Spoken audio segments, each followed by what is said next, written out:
ذوالفقار علی بھٹو کو جو پھانسی پر پہنچانے کا کام تھا وہ اس کو اپنے انجام تک پہنچایا. وہ آج کھڑے ہو کر وہاں پر گالیاں نکال رہے تھے، فوج کو گالیاں نکال رہے تھے. پھر ایک اور صاحب، ایک اور شخصیت، امیر حیدر ہوتی، ANP کے. اب ان کی شہرت کیا؟ جس وقت وہ وزیر اعلیٰ تھے KPK کے، تو ایزی لوڈ کے نام سے انہیں جانا جاتا تھا. Easy load. اب میں KPK کے لوگ بہت اچھے طریقے سے جانتے ہیں کہ ایزی لوڈ کا کیا مطلب تھا. یہ وہ قیادت تھی. ایک اور چیز جو میں آپ کے ساتھ شیئر کرنا چاہ رہا ہوں، جو میں سوچ رہا تھا کہ زرداری صاحب نے تقریر کی، یہ پاکستان کی فیوچر لیڈرشپ ہے. زرداری صاحب کسی یونیورسٹی کے فارغ التحصیل نہیں ہے، کہیں سے انہوں نے ڈگری حاصل نہیں کی، کوئی ان کا ایکسپوجر نہیں ہے، کوئی لاء کا نہیں پتا، انٹرنیشنل جو کمپلیکیشنز ہیں ان کا نہیں پتا، کسی چیز کا نہیں پتا سوائے اس کے کہ مال بنانے کے ماہر ہیں، اور مال انہوں نے بنایا.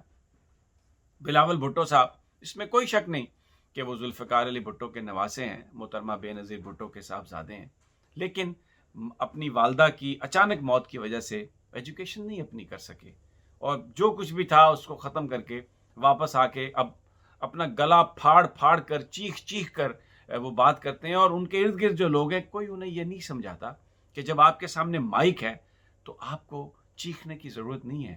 آپ اگر آرام سے اطمینان سے بات کریں گے تو لوگ اس کو مانیں گے. Just pay attention to how Zulfikar Ali Bhutto used to speech. آواز ملتی ہے بلاول کی ان سے، لیکن کیا روانی تھی، کیا خوبصورتی تھی، کس طرح وہ جو ایک پھول اور موتی جھڑتے تھے ان کے منہ سے.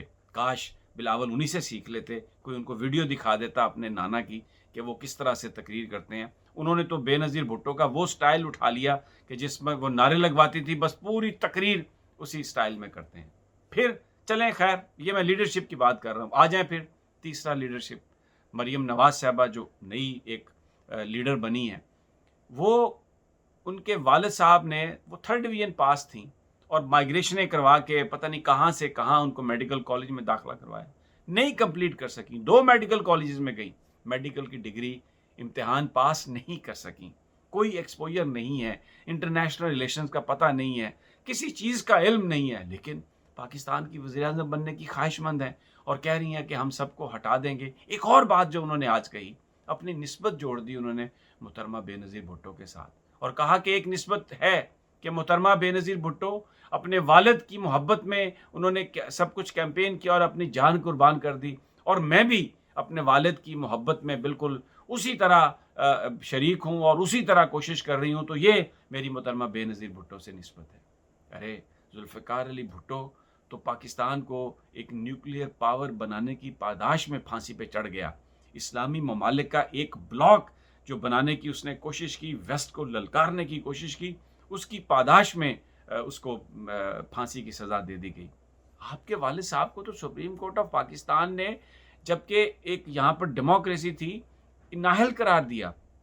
منی ٹریل نہیں دے سکے، جو پیسے انہوں نے بنائے اس کا نہیں بتا سکے کہ یہ کہاں سے سب کچھ لیا.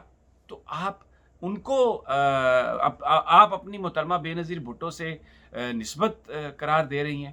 لیکن بہرحال نواز شریف صاحب، جو مجھے یاد ہے کہ پورے ماشاء اللہ کے دور میں 90 تک، ایون ضیاء الحق صاحب کی یہاں سے انتقال کے بعد بھی پیپلز پارٹی کے ساتھ جو سلوک نواز شریف صاحب کرتے رہے ہیں، محترمہ بے نظیر بھٹو کی والدہ نصرت بھٹو کی تصاویر جس طریقے سے انہوں نے اچھالی، سب کچھ کیا. مجھے نہیں پتا کہ بیگم نصرت بھٹو صاحبہ اپنی قبر میں کس طرح کروٹیں بدل رہی ہوں گی، اور ذوالفقار علی بھٹو آج کتنے سوچ رہے ہوں گے کہ یہ کون ہے کرنے والے. اب آپ دیکھیں، یہ آصف زرداری صاحب کرنے والے ہیں.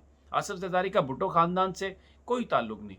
بلاول بھٹو ان کے اپنے اس وقت والد کے شہر میں ہیں، لیکن جس انداز میں وہ پالیٹکس کر رہے ہیں. بہرحال میں آپ سے یہ شیئر کرنا چاہتا تھا کہ یہ ویژن چوتھے جو تھے عبدالغفور حیدری، جن کا میں نے ذکر کیا، مدرسے سے فارغ التحصیل، کسی یونیورسٹی میں نہیں گیا، کہیں نہیں گیا. باقی اختر مینگل، محمود خان اچکزئی، صرف پاکستان کو گالیاں نکالنے والے. ساجد میر صاحب جو ہیں، آپ کو پتہ ہے وہ نواز شریف صاحب کہیں کھڑے ہو جاتے ہیں، نواز شریف صاحب کہیں بیٹھ جاتے ہیں.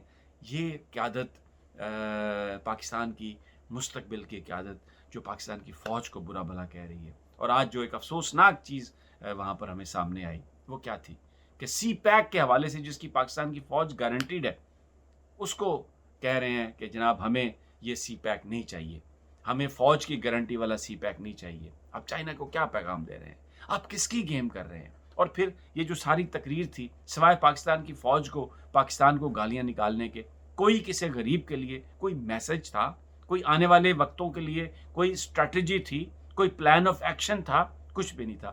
ہاں، یہ بات کلیئر ہوگی، زرداری صاحب نے اپنی تقریر میں کہا اور مجھ سے سیکھو، میں نے پہلے بھی ایک صدر کو نکالا ہے جو جرنیل تھا، تو آپ ہم سے سیکھ لو، سیاست کرنی ہے، ہم نے جیلیں بھرنی ہے۔